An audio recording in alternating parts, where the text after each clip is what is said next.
Welcome to the Poisoner's Cabinet. I'm Sinead. And I'm Nick. And this is your weekly podcast exploring the lives of the great poisoners and macabre murders from across the centuries and creating curious cocktails inspired by the tales that we tell. And it's episode 77! Yes. Hooray! Yay! Nick has that mad look in his eye. And there's a Negroni stare. It's a Negroni stare. He's had a very long week.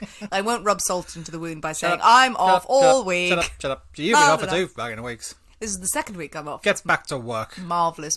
Been sleeping in each morning. Terrible behaviour. Sitting around reading those books I've been meaning to get to. Shane Ritchie, Rags to Riches. Classic. No.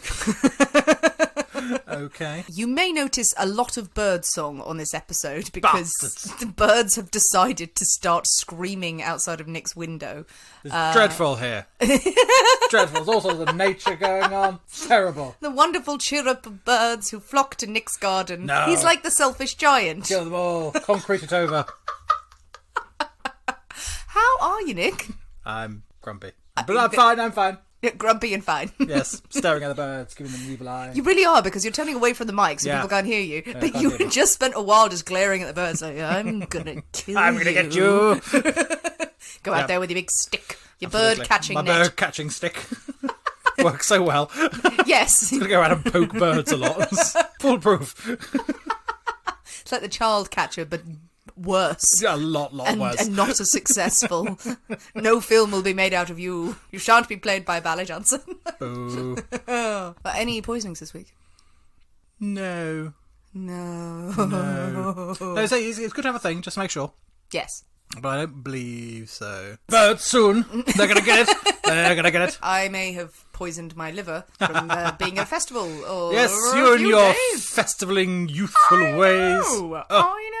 It's marvellous. We had Dreadful. quite the discussion about it on Patreon. Awful. We've come up with a whole new business scheme for you, Nick, which the patrons have embraced completely. Yeah, I've been looking at that today going, yeah. Well, we think there needs to be more Negroni stalls at festivals because, of course, that's the drink you want when dancing at 2 a.m. to Drink I want when I'm dancing at 2 a.m. Oh, I do too. It's marvellous. But Nick's Negroni stall. Nick's Negronis. That Nick will sit at the stall drinking Negronis, and when people come up and go, could I have a Negroni? He goes, no, fuck off. No, they're mine. Go away.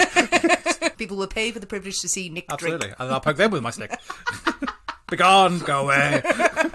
It's a plan that cannot Absolutely. fail. Yeah, I should be a hit on all the circuits. Well, speaking of denying people drinks and festival goodness and great business ideas, I think it's time for us to thank our Patreon subscribers. Right, absolutely. It is a brilliant business idea It is. to join the Poisonous Cabinet Patreon. So thank you very much to Maria Frias for joining us this week. Thank you to Maria and to all the people who have resubscribed and rejoined us on Patreon. Previous subscribers, come back on board. We love you. People who realised they could not live without the Poisonous Cabinet. They tried. They returned and went, no, my life is hollow and empty without this. Woke up one morning just staring into a mirror in their apartment in Paris, drinking another absinthe going, it's just not the same. It's not the same without those two idiots rattling in the background. So thank you to everyone who has subscribed, who has followed us, and our new lovely Maria. You're very, very sexy, Maria. Very lovely. Very sexy. Not in a weird way, just lovely as a person. Well, Nick? Nick, knee deep in his Negroni. Oh, that was a lot of Negroni. Because you were trying to do a thing there, Yeah, I weren't was you? And you trying- just kept drinking. Which is not the thing to do with a Negroni. Don't knock back a Negroni. That's not a... Negroni shots, that could be a thing, couldn't it? That would be deadly. But that could be the sideline of the stall. You could have Negronis, but they have to sit in a wingback chair and enjoy them. Or if there are these festival folks, you can go, okay, you can have a shot of Negroni and that's it. And send them on their way. Be gone with you. Heathens. Well, Nick, Yes. are you ready No. to drink cocktails and talk about poison? Yeah, I think I am. Yeah. I mean, we could drink poison and talk about I cocktails. don't want to. Okay, we'll go with the first one. Yeah, Go with let's the do first one. Yay! Hooray! Hooray! Hooray! Well, it is Nick's story this week, but of course we can't possibly have a story without a cocktail in hand. As you know, dear listeners, every week we choose a secret ingredient that is inspired by the tale that we tell and will flavour our cocktail of the week. Yes. So Nick's story this week. Yes. His pick. Yes. And the secret ingredient is... Lovely. is lovely. It's lovely. Can we just have that one week? Just like, the secret ingredient is lovely. It's lovely. It's just lovely. It's just loveliness. That's what the loveliness, ingredient is. poured into a shaker and stirred up with kindness and benevolence and a tiny bit of malice. And a lot of vomit. The secret ingredient Is a railway, depending on where you're from. Yes, very good point, very good point. Yes. I'm going with railroad. Not a classic ingredient. I'm just going to say it. Well, you can say it. You'd be wrong, as you're about to find out. What? Has some part of life passed me by the whole time that railroads are an intrinsic ingredient of every Absolutely. cocktail I've ever tried? Grind them up, Grind. sprinkle them on. You are losing your mind this week, aren't you? So railroad, interesting. I'm going to say it's more of an inspiration than an actual ingredient. Let's get that out there first. Because I'm thinking, the Underground Railroad. Yes. You could have the hobo riding the rails, and that's it. That's all I have. So with that as your inspiration, Yes. what have we come up with? This week we're having an interesting drink. Well, I hope it's an interesting drink. It sounds interesting. It's not what I've had before. Right. We're having a brass rails. A brass rails. And I like the name of that. Yeah. Interesting. Brass Okay. rail. I feel that you have gone off the rails.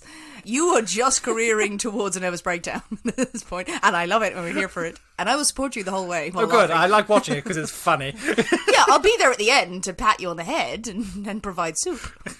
Go dance, monkey. This promises to be a wonderful episode, people. Brass rails sounds exciting. I'm excited to try it. Are you really? I am excited to I'm try not it. getting that vibe, to be honest. I am excited. I don't know what it is. It could be marvellous. It could be horrible. On the edge of my seat, on the edge of my train seat, rocketing towards a cliff. Well, without further ado, I think it is time for us to go into the poisonous cabinet kitchen and shake up a storm. So we'll see you in a minute. See you in a bit.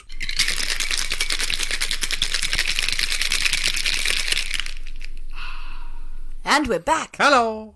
Oh, Nick, the brass rails. Brass rails. Very nice. Now, this is a very pretty looking drink Yeah. because it's got accoutrement. I would say it has a garnish. A garnish. That's the better decoration. word than the thing I Accoutrement said. makes it sounds like it's got a small suitcase or something with it. Yeah, it looks like it doesn't have any of that. It doesn't have extra things on it. No, it is a yellowy colour, an amber colour. Yeah. It's got a foamy head. It's almost like a beer, actually. It does look rather beerish. It does, and then it's got a dusting of something on the top. Dusting of brown. Dusting of brown. So, yeah, which leads me to think this must have some sort of egg base, maybe, to have the foamy head. Good shout, yes. But then, yeah, the dusting of something. Okay, I'm gonna have a little snifter. Let's give it a go. Little sniff, and I'm gonna have a yeah. taste first. Ooh, do I detect a hint of cinnamon? A cinnamon. Cinnamon? Is it either cinnamon or nutmeg? I'm thinking it's cinnamon. Well, I think it's time for us to try this. Let's try. Okay, so let's dive into the brass Give it a go. rails. Yay. Merry Christmas. Merry Christmas. Oh, okay. Oh, Ooh, yeah. That's tasty. That is tasty. That's, lemony, sharp. Got the nice mouthfeel to it, because clearly it's got egg white in it. I'm going to guess that it's got egg white. Yeah, it's got egg white. And egg white always gives a cocktail a nice mouthfeel, as well as a foamy head. It's not just for appearances, it's quite No, it does make a difference to the... silky. Yeah. I like that. I'm like that a very lot. pleasantly surprised. That's interesting. The cinnamon on top, I don't know if I tasted it yet. Let's snort some and see where it leads. You also got a much lighter dust. Mine was slightly heavy-handed with the cinnamon dusting. Yes, yours does look like you had like... It was just like a slight crisis. And it's like, oh no, that's too much.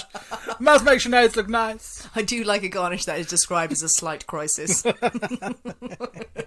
Most of my life is described as a slight crisis. That should be the name of a new cocktail we make. Go to the barman and go, I need a slight crisis. To mirror me. This is tasty. Okay, second sip. Shall I try and guess stuff? Give it a go, absolutely.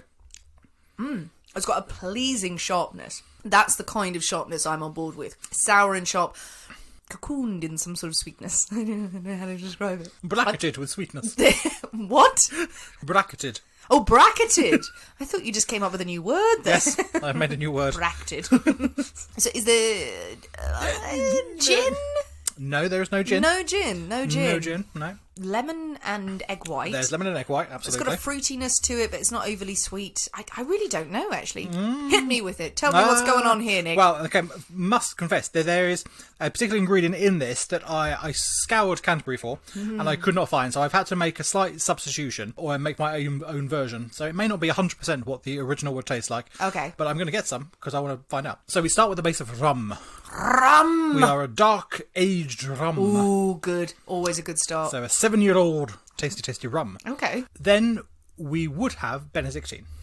We would have Benedictine. We would have Benedictine, which I could not find anywhere. I was sure I could pick up in my local store. Turns out I couldn't. It's a niche ingredient. It is a herbal liqueur. Mm-hmm. Benedictine, made by Benedictine monks in France. Much the same sort of thing as your Jaegers and your Chartreuses and your Amaros and stuff like that. So I've made my own, reading about the flavours and things. Yeah. I made my own using Drambuie.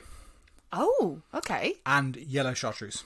So but you haven't just used yellow chartreuse. You've mixed it with the Drambuie, because reading the different qualities, the different flavour profile of Benedictine, it had the same sort of herbal medicinal oomphiness of the Drambuie, but Drambuie is it's honey bit based. More. Yes, but it's honey based. So is Benedictine, but Drambuie is also Scotch based, whereas Benedictine is brandy based.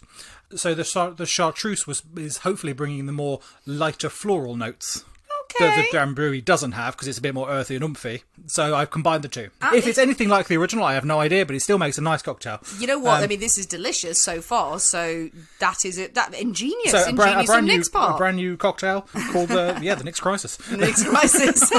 So we had rum. We had Benedictine. Benedictine. Bit of sugar syrup. Lemon and egg white. That's it. Oh, and some orange bitters. Just a dash of orange bitters at the end. You see, the bitters always make the difference, and never forget the bitters. All shaken together. Shake with ice. Get rid of the ice. Shake without ice, because you've got an egg. I don't taste chartreuse in there. There is no part of me that is cringing. It's the yellow one, so it's never as strong. Combining that with Drambuie is a masterstroke, because I feel like I can, now you said it, I can taste a bit of the Drambuie in there. Drambuie is lovely over ice. It's very much on the sweet floral end, rather than the nightmare that is chartreuse.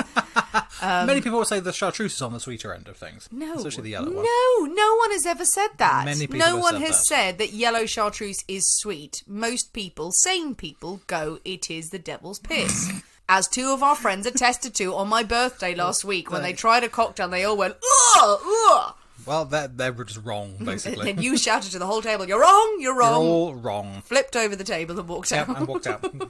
I will not take it as abuse to my beloved chartreuse. Well, you know what you've done? You've created something rather special. That is a damn good cocktail. Tasty. I shall put both versions out on Friday, in case you don't have Benedictine like me. But you do have Drambuie and yellow chartreuse in the cupboard. Of course, because you would. Like, who doesn't? If you can go to your parents' house and raid their liquor cupboard, as we've talked about this before, your parents have a liquor cupboard that is full of stuff that should never see the light of day, and they bought something in the 70s or the 80s and it's still bloody in there. The Drambuie will be in there. The Advocat at Christmas has to come out every year. No, he doesn't. That can stay in there. Yeah. They won't have chartreuse in there, I don't think, but they'll probably bloody have a bottle of Benedictine. Yeah, it is one of those things, absolutely. It was one of those things. For sure. So you need to text your mates, whoever they are, and your family members, and go, who's got Benedictine? Excuse to go around and see the family, or have it delivered if you don't want to see them. Or break into their homes and take their Benedictine and none of their stuff, and then go, no, honestly, it was for a cocktail, officer. I would be intrigued to try it with Benedictine, because I don't even know what Benedictine tastes like. I'm going to buy some, because I want some for the cabinet. I guess it used to be on the shelf of a restaurant I worked in next to Strager. Yeah, it's all much that sort of same. That sort of weird Strager's saffron based. Yeah, Benedictine sat on the shelf and no one had it. And one person in a year just went, a glass of Benedictine, please. Not a pint, like a shot. I mean, pint of Benedictine, please. Benedictine, please. Sounds like a great evening. I'm having a crisis. Well, this is lovely. Go with it. The Nick's Crisis versus the Brass Rails. And the dusting of, is it cinnamon? Yeah, cinnamon, yeah. A little spicy delight yes, at the indeed. end. It's a lovely drink. I'm very happy because I've got that and a bit of a Negroni, and it's not my story. Yep. All me. All Nick with All our me. Brass Rails firmly in hand. Firmly in hand. Delighted, warm, fuzzy place we're in. Is it time for a story, Nick? It is. Yay! And we're not going to stay in that lovely, delighted, warm, fuzzy place anymore. Oh. We're going to horrible murders Yay! And vicious nastinesses. Why do you think that people at home aren't snuggling down with their cocoa going, yes, this is the thing that sends people off to sleep? They don't listen to sleep apps or Stephen Fry's voice. They listen to murder podcasts, snuggled down, hearing about serial killers. It's very bizarre. I don't get it. 77 episodes in and you're still astounded. Pretty much, yeah. So we are heading back to the USA. US of A. To visit Atlanta, Georgia. Georgia. In the summer of 1911. Ooh, okay. Tell the story of a killer who stalked the streets, targeting young women in African American communities. Oh, Jesus. So it's very jolly. So I told you, we're not being jolly for long. You've really brought the mood down. That's what I do. It's your job. It's my job. None of you are to have fun. No for the fun here. That is going to be the side slogan of your Negroni stall. Yes. Nick's Negronis. None of you will have fun. No, you'll have fun. No laughing. No laughing, no drinking, no talking. Indeed. So the city of Atlanta is thriving. There has been a major economic boom and people are flocking in to work in the new factories and industries that are springing up all over the place. Or they're going to work on one of the many railways that pass through the city, making it an incredibly important transport hub, shipping goods all throughout the south. Railways! Railways! The start of our railway journey. Hey! It's mentioned much more, I assure you. It's not just that. You didn't just crowbar that in. Just go like, they had a railway station. On with the story. Some weeks it is like that, isn't it? We just go with anything. I don't care. Not this time. Now, the city likes to project itself as modern and forward-looking, racially tolerant. However, segregation is still law, and there is, unsurprisingly, a huge divide between the black and white communities in the city. Racial violence is incredibly frequent and often just accepted as a way of life. To put this into some sort of context, in 1906, so a few years prior, 40 black men had died at the hands of a mob who had rampaged through the city after there were rumours that 4 white women had been assaulted by 1 black man. And 40 men were killed by this mob seeking justice and revenge. They like to project their racially tolerant views, but really it was a very thin veneer of unpleasantness. Yeah. And so in this environment, it is not surprising that when several black women started to turn up dead, the press and authorities gave it very little thought, really. However, in the tight-knit African-American communities, fear began to spread, so that there was a murderer in their midst. Grim times for all. Grim times for all. Let's just take that as read. Nasty. So we can't say for certain exactly when this murder spree began. But it is widely believed to have started on Saturday the 22nd of January 1911. I like the way you said, we don't know when it began, but people think it's precisely on this date. No, what I mean is there are several murders prior to this that some people have linked as part of this grouping, but some people go, no, that was something else. Yeah. So we don't know when the first one was. Most people think it was this case. Yeah. Some other people go, but there was this one a few months before. Was it that one? Much like the canonical 5. Exactly. Yes, exactly. Yes. So we don't really know when the actual first one was, but it's assumed to be around this time. Okay. And this is the case of 35-year-old Rosa Trice. She has been discovered murdered. The left side of her skull completely crushed. Oh, Jesus. With a massive blow from a rock. Her throat has been cut so deeply that her head is nearly severed from her body. So we're starting off with a bang, really. Yes. We're starting off pleasantly. After this discovery, things accelerate incredibly quickly. And on Sunday the 19th of February, not even a month later, the body of an unidentified black woman was discovered by the railway tracks that ran through woods just outside the city. Her skull also had been crushed. She was estimated to be around 25 years old, and people thought that she had been killed probably a day or two prior to her discovery. Jesus. And then on May the 28th, the body of Mary Walker was found just 25 yards from her home. Mary had been a cook working in a private house, and she was found by her sister when she had failed to return home that evening, and her sister went out looking for her. Again, her throat had been slit through to the bone.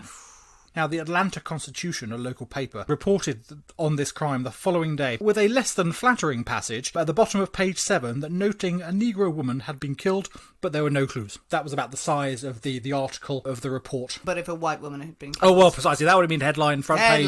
Front page news. But not this one. In the early morning of Thursday, the 15th of June, A.D. Watts was found in some shrubbery close to the Southern Railway. Authorities believe that she had first been hit in the head with a metal coupling pin, the things that link train carriages together. Yeah. So walloped with one of these before the killer had stabbed at her skull and then slit her throat. So these are really frenzied attacks. These are incredibly violent, frenzied, full of rage, it would seem, attacks. And it seems a lot of them as well are perhaps killed elsewhere and then have been dragged into... so they were perhaps they were knocked on the head as they were walking down a street and then dragged somewhere else. Been abandoned alongside the railway track, because I was thinking, like, what were all these people doing alongside the railway track? So, but we've got to assume that they're elsewhere. This is the dumping ground. They were elsewhere. They were walking home from work. A lot of these things seem to happen late at night, so they were walking home from their jobs, clobbered over the head with a coupling pin or a rock or something, and then dragged off. Bloody hell. But it's only after the death of A.D. Watts that some people begin to speculate that there may be something more going on than they initially thought. That these deaths may in fact be connected. They aren't just a series of random attacks. That there could be something linking these things together. Okay. On the 16th of June, the day after A.D. Watts was killed, another paper, the Atlanta Journal, ran a piece questioning whether a black butcher was loose in the city. Something that the African-American community had been saying for months. They've been crying out that their women were being targeted and murdered. Everyone's going, nah, it's fine.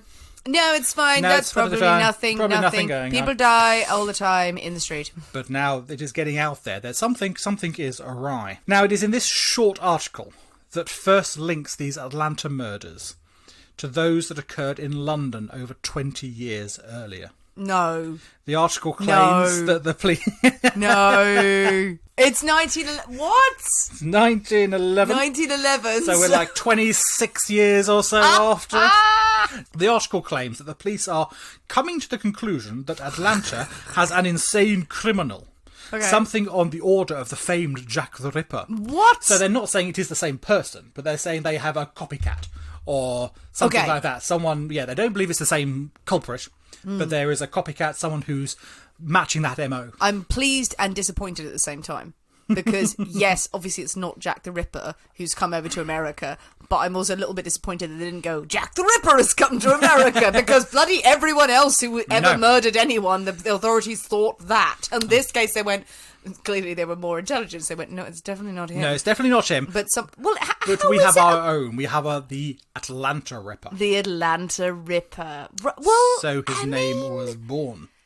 I mean, it's a bit of a leap, actually. Sorry, not to split hairs or split bodies, as it were. The MO isn't the same. It's just a serial killer. Is it, or is it? Or am I wrong? There are more things that I will reveal. Oh, there are more things that are slowly revealed to the public later down the line. Okay, because just clobbered over the head and throat slit does not seem like Ripper territory. We have a bit more going on. We have a bit more going on that may further that opinion. Okay, but not everyone is convinced that Atlanta does indeed have a Ripper, that there is a mass murder going on. The Atlanta Constitution, this rival paper that first reported on the Negro Woman and No Clues, they themselves publish a report saying that their police sources believe that their murders are entirely isolated and completely unrelated incidents.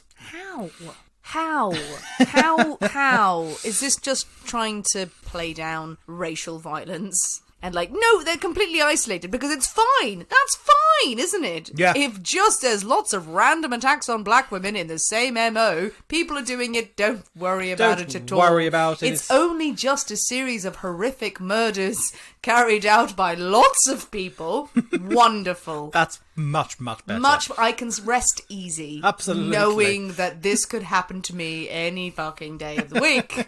See, I would prefer to know that there's one crazy person. Yes! Rather than a whole bunch of crazy people. Just, by the way, you're probably going to be murdered and beaten by a whole host of people. No, I think the idea was that these were personal attacks on an individual level. So it wasn't just someone going out and killing someone so not good, obviously, but not a random spree killer. That's worse. That's worse. Black people, basically, you're It's gonna not be good. murdered. It's not, So it's just- not encouraging. I need Beating the mic in your rage. On Saturday the 24th of June, Lizzie Watkins becomes the next victim. She was found the following morning in a clump of bushes. Like the others, Lizzie's throat had been slashed. Now, following Lizzie's death, the killings are finally moved to the front page of the Atlanta Journal. Finally. They are no longer a little A nib. nib. Is that the word? A nib is a news in brief. So the tiny little bits of, about 50 words or so Yeah, in bottom a of page newspaper. 7 type thing. Yeah, tiny, those little tiny paragraphs of news of just this happened. There we go. It's called a news in brief or a nib in journalism speak. I have learnt a new thing. The similarities between the murders and the victims are now too great to put down to coincidence. This time, reports go into a much greater depth, revealing details that had previously been kept under wraps, and the public came to know the full horror about what was happening in their city. The paper described how the women had been choked or clobbered to unconsciousness before they had been dragged to their death somewhere near a railroad where they were discovered. Oh, God. He described how the victims had been mutilated. Oh. In the same particular area of their bodies, the paper described. Now, due to the delicate nature of these mutilations, the papers didn't go into full details about the locations. Later revealed that they were targeted around their genitals. Right. It is confirmed that the Atlanta Ripper had not raped or sexually assaulted any of the victims, but the injuries were very definitely sexual in nature due to their location and the fury. Yeah, I was going to ask about whether there'd been any sexual sexual assault, but sexual mutilation. Exactly. Reports also claim that the killer must have had some sort of anatomical knowledge, further linking him to the Jack the Ripper mythology. Okay, it's an interesting theory. People may have thoughts. I'm sure many people have many thoughts. Okay, maybe we'll come back to this. Let's put a pin in it for later. But saying he had anatomical knowledge. How much anatomical knowledge is there if you're just slashing at someone's genitals and you know where the womb is? It doesn't take a genius. It doesn't at all. This could well be one of the things they wrote about to try and keep that connection with the Jack the Ripper to make it much more sensational than it actually was. A frenzied attack. A frenzied attack in the sort of pubic area type thing. That needs no specialist knowledge as to where that is. You don't need to be a doctor. No. But maybe it was hyperbole for the paper, potentially. Oh, interesting. I like it. I mean, I don't like it. I don't like it, but it's interesting. It's interesting. Now, the Atlanta Constitution, the other paper, on the other hand, is still sitting there going, la, la, la, la, la, la, la, it's all fine, it's all lovely. And also, can I just point out, that is a ballsy name to give your bloody newspaper. The Atlanta Constitution. We are so reputable that we are named after the Constitution. That's very arrogant. We are the Constitution. Fuck you, the Atlanta Constitution. So they report that Lizzie Watkins' death was due to cocaine and whiskey. Cocaine and whiskey, the classic side effect is obviously having your throat slit and genitals cut out. That's what happens frequent. All the time. You have a bit of cocaine, a tiny dram of whiskey, you cut off your own genitals and bash yourself on the head. It's what happens. Carnage at all celebrity parties. Oh my God. What? So, yes. What? I'm angry. Tack they were taking. I'm angry. The first real lead, the first clues come on the 1st of July, unfortunately with the murder of 40-year-old Lena Sharp. Oh.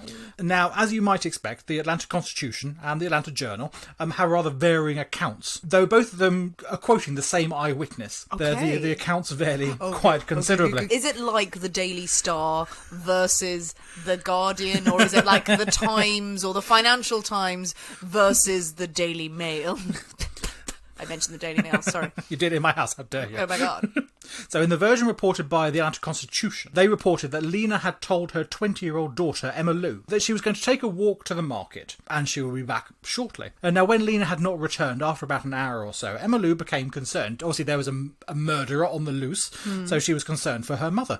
Headed to the market herself in search to find out where she was. She arrived at the market only to discover that no one had seen Lena that day at all. She had not arrived. As Emma Lou was walking back to the house, she was stopped by a tall black man in a wide-brimmed hat who asked her, "How do you feel this evening?" Really? Okay. Apparently so. This is what the report says. Now, Emma Lou says she did not answer and moved on past him. Behind her, she heard him say, "Don't worry, I never hurt girls like you," before she feels a knife being plunged into her back. What? Oh. The man then runs off laughing while she's on the street screaming for help. Neighbours rush out of their houses to see what all the commotion is about and find Emma Lou in the road. Fortunately, she does recover from her injuries, but Lena was not so lucky, and she was discovered just a few streets away with her head in a pool of blood and her throat cut. So he said, "I never hurt girls like you," and then he stabbed her. And then stabs her in the back. But doesn't kill her. Stabs her in the back and then runs off. Okay. So that sounds fun. But still, this is from the Constitution. This is from the Constitution. This is apparently the testimony of Emma Lou, the daughter, who went through all this. In the second version that has come from the Atlantic Journal, again, supposedly from Emma Lou, they report that Lena and Emma Lou were both walking together to the market when the mystery black man appears. He steps out of his hiding spot and blocks their path. He strikes Lena in the head with a brick. Wow. And she falls to the ground. The man then begins slashing at Emma Lou, remaining silent throughout. This time he says nothing. No. Doesn't say anything. Emma Lou runs off screaming after this attack, but does not get far before she faints due to the blood loss from her wounds. It is then that the killer cut Lena's throat so severely that her head is severed from her body. He then returns to Emma Lou, who is lying on the ground but has regained consciousness, and she sees him standing over her with his bloody knife. But the shouts of neighbours approaching scare him off and send him running. Very different accounts then, isn't it? Indeed, so two quite different versions of events, supposedly from the same witness. Very dramatic, very dramatically different. Yeah, absolutely. So why such different accounts? We don't know. We don't know. We don't know what it was. I mean, the second one is more sensational and more bloody and more gruesome. The first one more, I don't know. We really don't know. I mean, the main points are the same, that it was Lena, she died, Emma Lou was attacked, their assailant was a large black man, and he attacked with a knife. Those are points that are similar. Well, they're the same through both versions, or if they're both of them are a slightly journalistic, let's make it sound more fancy. But then Emma Lou must have given an account. Absolutely, must have given an account about her mother.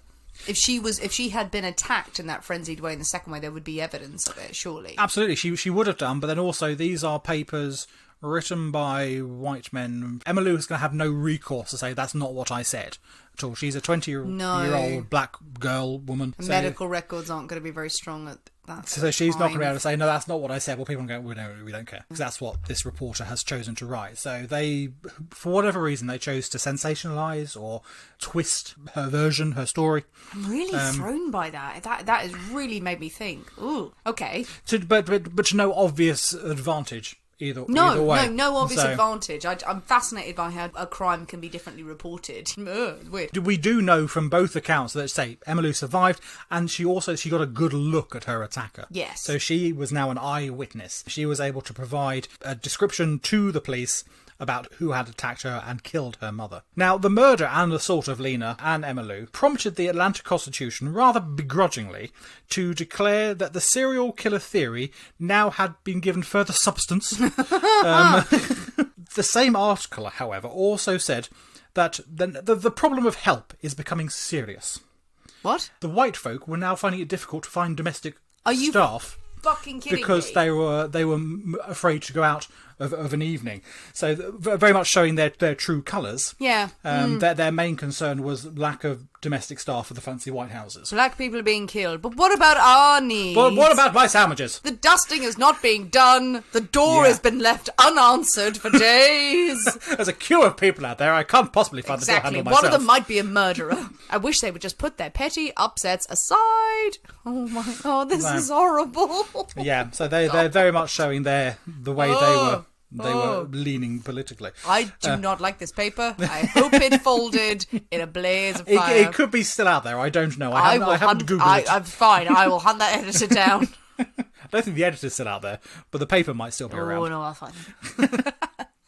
A local undertaker, a chap called Mr. Lee, offers a $25 reward for the capture of the man who had killed Lena Sharp. Good for him. He issues also a request to other black businesses that they donate to this reward fund to make it more enticing and hopefully encourage residents of either race to come forward and assist the police. Yeah. As another weekend approaches, the Atlanta Journal runs with a headline, "Will Jack the Ripper claim 8th victim this Saturday?" Oh, for God's sake.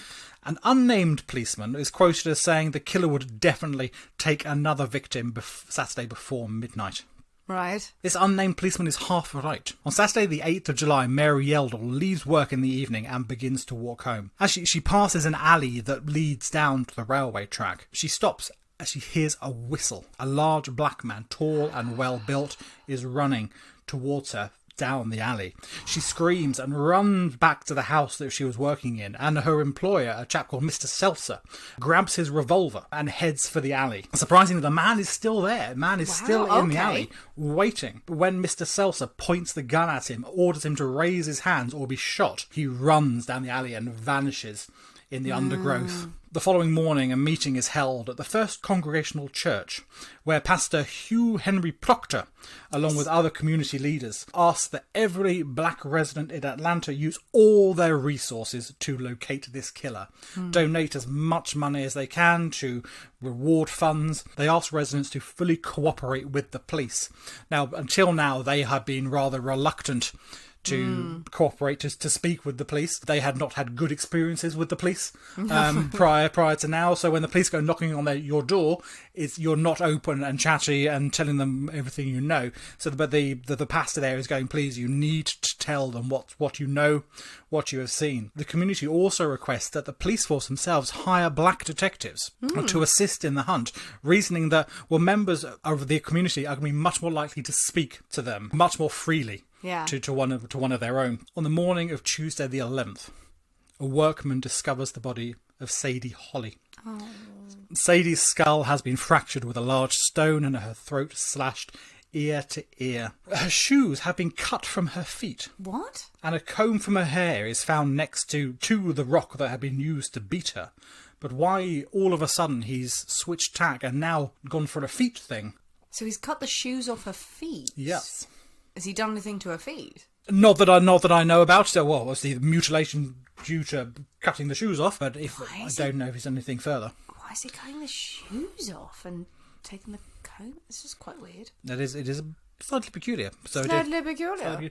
So within 20 minutes of this discovery, over 100 people had come to gawp at this gruesome sight. Lovely. Which is delightful. So all manner of any sort of forensic evidence, any footprints and things like that have been completely obliterated. By the time the coroner arrived, the crowd had grown to over 500 people. Oh my God. Standing around, trying to get a look at what was going on. I mean... Sadie Holly receives the rather dubious honour of being the first victim to make the front page of the Atlanta Constitution. Wonderful. Our favourite paper. Oh, how benevolent. The paper had decided to fully embrace the Atlanta Ripper and publish headlines like "Reign of Crime Grips Atlanta" and "Negro Woman Slain." So delightful headlines. They do make up for lost time, though, by recounting all the killings in glorious detail. Just churning out those nibs again into one great, big, juicy, full-page lead. Exactly. And claiming, as if they had thought of it, that a mass murderer is on the loose. It must be. It's the only possible way. Obviously, they were the very first ones to come up with this theory, but this was now splashed across their paper day after day after day. There was a brief glimmer of hope when a chap called Henry Huff is arrested less than 24 hours after Sadie Holly's body is found. Huff apparently had been the last person seen with Holly, and the police find Huff with bloodstains on his trousers and scratches on his arm.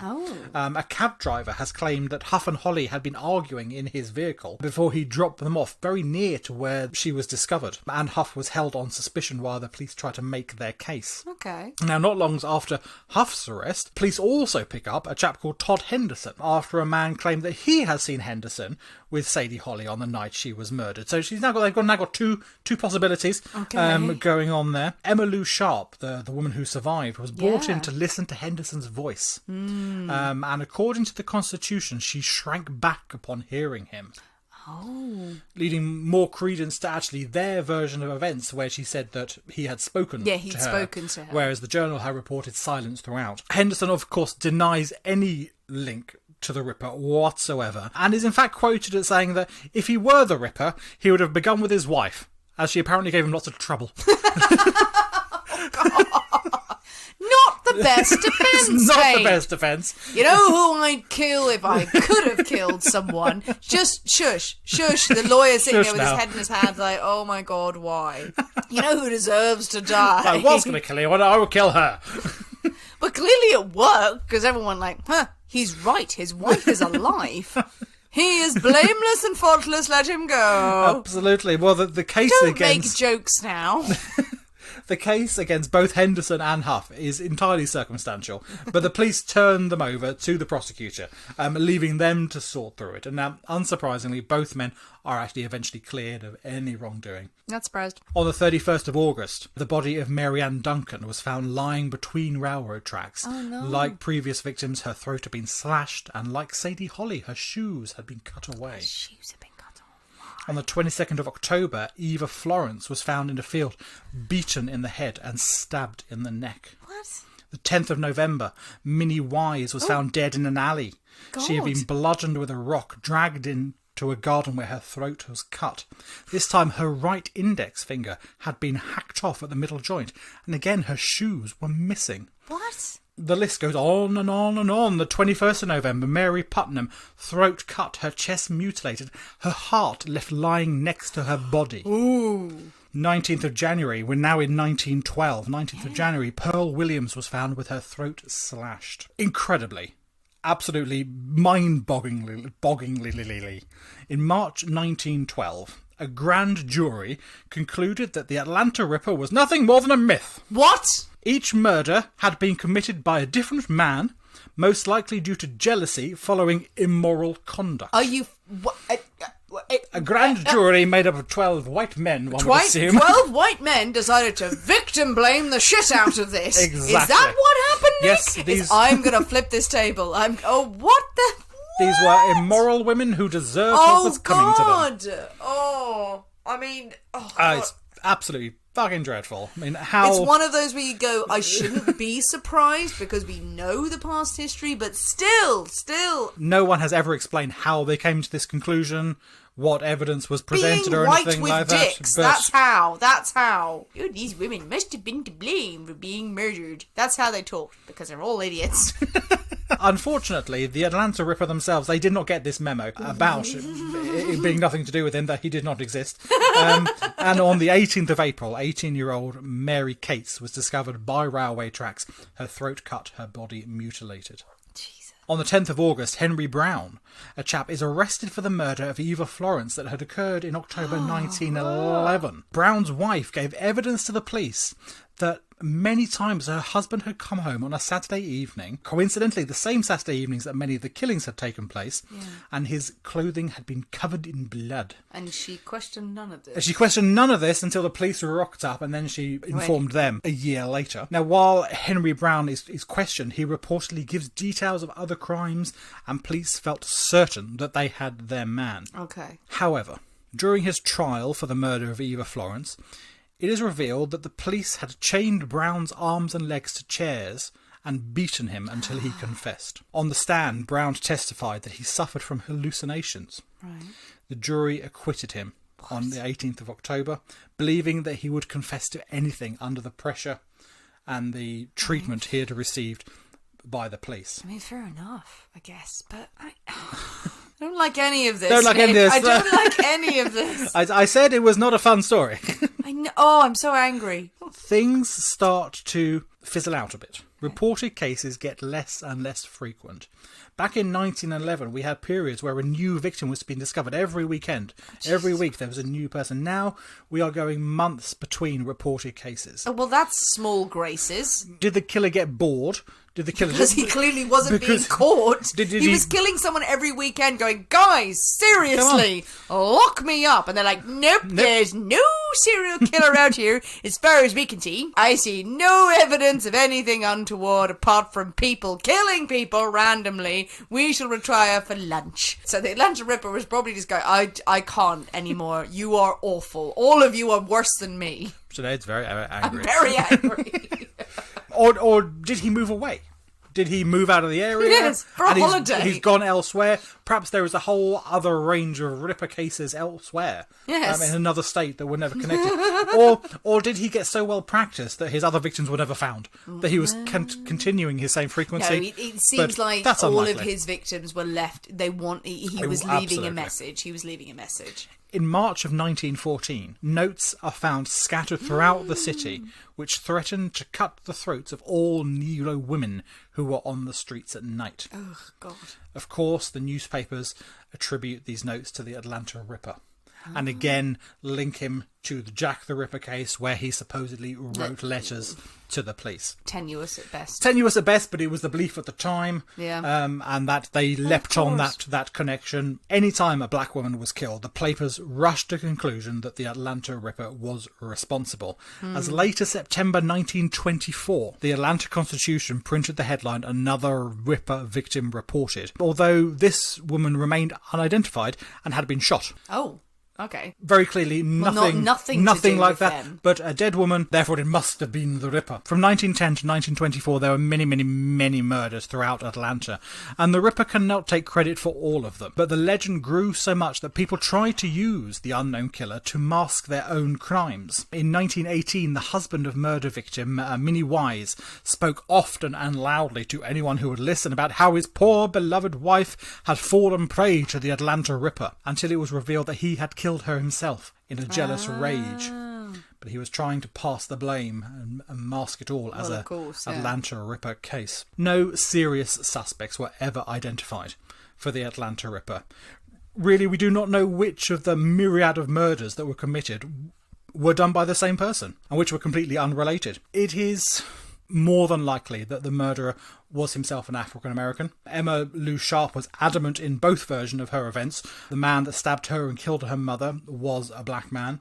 Plus, it would have been incredibly difficult for a white man to move freely throughout these communities without being noticed and without being someone that people would notice and spot and be suspicious of and go, well, why the hell are you here? That the bodies were nearly always found by railroad tracks or something to do with the railroad. This has to be a clue somehow too. Yes, why the railway tracks? Is it possible that he works on the railroad? But you don't shit on your own doorstep. And he keeps to areas that he knows well. Another theory was that at the beginning, since the killings always took place on a weekend, perhaps he wasn't local and he travelled to the area by train. Oh, okay.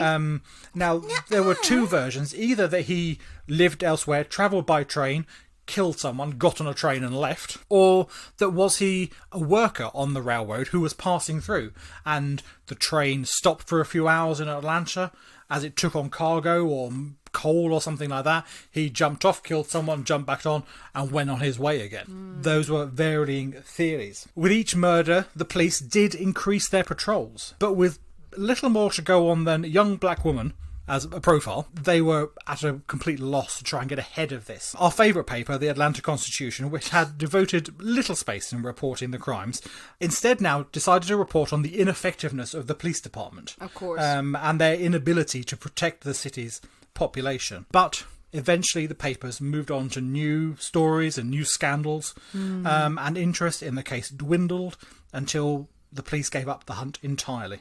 And to this day, the Atlanta Ripper case remains unsolved. A case that made Sinead incredibly angry. Understandably. It's a grim old business. That is the story of the Atlanta Ripper. Yay! Oh, yay, but boo! Boo indeed. Boo! Oh, God, what a story. I'd no idea about the details of that case. I mean, it just beggars belief, though, doesn't it? The absolutely. sheer volume of deaths and murders Has there been any other case, really, that we've covered so far? Obviously, there's massive serial killer cases, the famous ones that we haven't counted. But any of the cases that we covered, with that number of brutal murders, where it's just been, it's fine, no problems here whatsoever. No, it's just series of men killing people rather than one person. Go with just the law of averages, guys. And it's something we don't know. I mean, estimates go between anywhere from as low as 8 people up to about 40. Jesus. Is the range. Yeah. And we will never know exactly how many were done by the same person, however many were killed by jealous lovers and other completely unconnected things that all lumped in together. I mean, to play devil's advocate a tiny bit, not to condone the lack of investigation that went into this case, clearly because it was black women who were being murdered and seemingly in the black community. So, okay, fine, we just won't look into this at all. If it was to happen in the white community, obviously there would have been uproar. Far more suspects. But is this an instance where there have been some murders and then just people with a vendetta against black people are just murdering people, going, yeah, fuck it, we'll copycat. Yeah, we've read about it, we'll copycat them if they using this as an opportunity to do their dirty work. Yeah, they could do. The slight issue with that would be clearly the papers, or at least one paper, was not reporting on how these women had died. It wasn't until later on that you discover that they'd had their heads bashed in and their throats cut. So how would a copycat killer know the details? Yes, exactly, to commit these crimes? Further down the line, as you said, you have the instances where someone went, it was the Atlanta Ripper, and actually it was just them the whole time. But the MO seems to have been so consistent in the early murders and the early attack. I think it's probably likely that the early ones, the 1911, 1912, may well have been committed by the same person. By the serial killer. It's the later ones. I mean, the ones going up into the 1920s, then those ones are incredibly questionable. Oh, yes. And once you get into the sort of 15, 16, 17, those years, then absolutely. The full details are out there. Everyone go and find out exactly how things were done and replicate that as much as they wanted. So those ones, I'm sure the vast majority of those were copycats or people trying to disguise their own crimes as the Ripper. And we've seen that with Jack the Ripper as well. Sure. Is that every single crime known to man in England, America, and further afield was like, it's Jack the Ripper, definitely. We don't know, and so yes, it's probably him. But horrible story in the fact that this happened to the black community, and obviously using the word Negro in there at the time, that's how it was reported. Absolutely, but no one giving it credence for even half a second. Could have been white men who were out there. Killing women. No, it could have been very convenient to say that it was a member of the black community killing black people, because otherwise we don't have to look in our own homes. No, but this is true. But I think there also is something to be said for the fact that these crimes were committed in predominantly African American communities and neighbourhoods. A white man would have stood out a mile away. I agree. Would have been incredibly, and also I think at the time with the fear and the atmosphere there was there, if a young woman was walking home or something like that, and she saw an unknown white man approach her, then I think probably the first instinct would be to get the fuck out of here.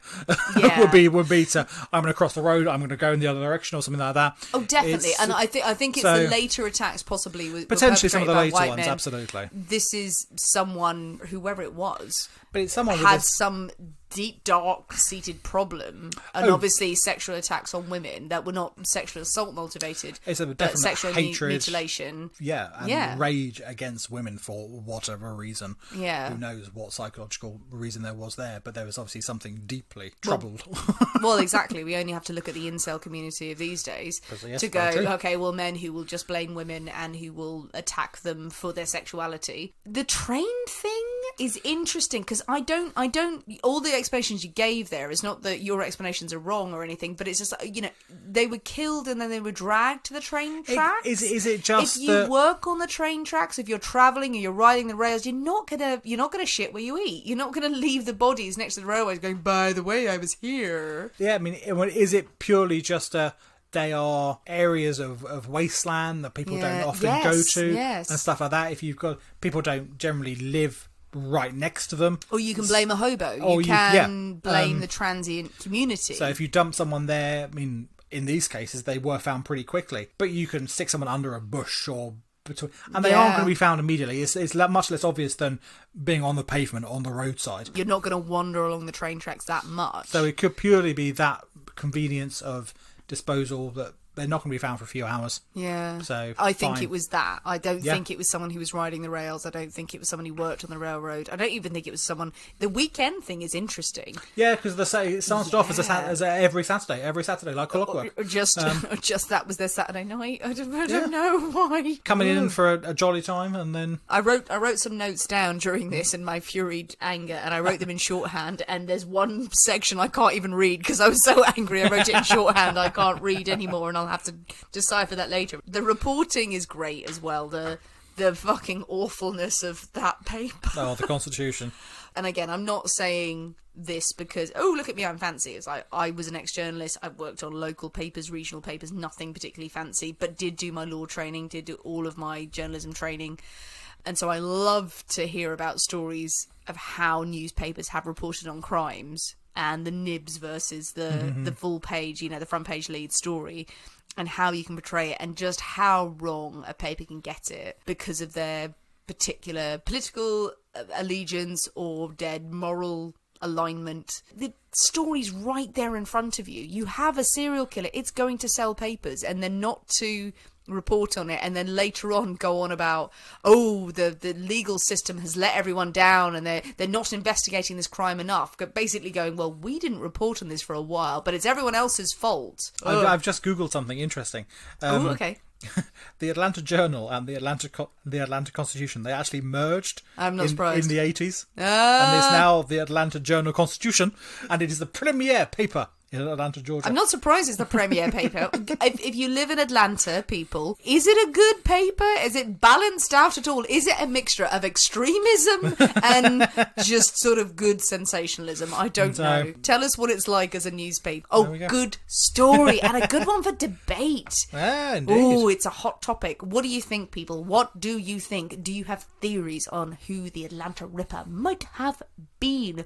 What do you think about the story? An anger-inducing story, obviously. Yes, indeed, yes. But a gruesome one as well, and just full of mystery. I mean, who was this person? Deserves a lot of exploration and theories as much as Jack the Ripper did. Well, quite. Yeah. And yet, we don't really know. Well, exactly. I mean, perhaps this is a case that is much more well known in the States. Certainly here, I had never heard of it before until I started researching for the episode. But yeah, in America, is this something that is as famous as Jack the Ripper is here? Tell us what you think of the story, and of course, do mix up the brass rails. Absolutely, it is quite delightful. It was delicious. Yeah. Delicious. Maybe it added to my anger. The cinnamon gave me a hint of spice. It was an angry story, let's face it. It was an angry story. There was no way around the angriness. But a delicious cocktail. Really, really lovely, actually. Absolutely. So both versions will be out on Friday evening. So do give it a go if you can. It's well worth a try, I have to say. It was very, very nice. And if you haven't already, come and join us on Patreon. There is a new episode every single week. We've got lots of bonus content going out. We have lovely chats on there as well. Great community going on Patreon, where we have lots of story ideas being shared and lots of just crazy banter. We love our Patreons, but we love all of our listeners. We know not all of you can join Patreon, but we love to hear from you. So do send us messages, send us ideas on Instagram, on Facebook, on Twitter, and on email if you want to contact us some other way, and tell your friends about the Poisonous Cabinet, for it is a lovely place. A delightful place full of marvel and whimsy. Thanks for listening, guys. We have been the people inside the Poisonous Cabinet. We will see you next week, and remember, your loved ones are trying to kill you. Bye.